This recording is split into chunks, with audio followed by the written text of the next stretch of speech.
හිටපු ජනාධිපතිතුමනේ වත්මන් රජය ඔබතුමා හිටපු රටේ ජනාධිපතිතුමනේ ඒ වගේම පාර්ලිමේන්තු මන්ත්‍රීවරු ඔබතුමාට මේ මැලේසියාවේ අසාධාරණ සම්බන්ධ මේ වෙනකන් රජය කිසිම ප්‍රකාශයක් කරලා නැහැ ක්‍රියාමාර්ග කරන්නේ නැහැ. මොකද ඔබතුමා ඒ ගැන හිතන්නේ?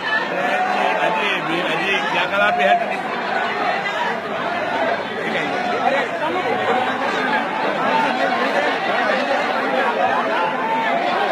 පොඩක් යාප කරේ. ඔබ ඉස්සරහට දැන් වර්මන් සභාපතිවරයා ඊයේ පක්ෂ සම්මේලනයේදී අපි ආරාධනාව කරා සියලු දෙනාටම එක්වෙන්න ශ්‍රී ලංකා නිදහස් පක්ෂය ගොඩනගන්න කියලා. ශ්‍රී ලංකා එක්සත් ජාතික පක්ෂයත් එක්ක ඉන්නකම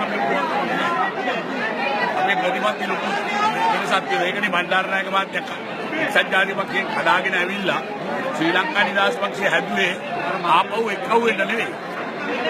ඉතින් මෙයාලා ඒක පාවාදීමක් කරලා තියෙනවා. මේ අමතිකම් ලබා ගන්න උවමනා කට්ටිය දෙන්න කියලා කියනවා.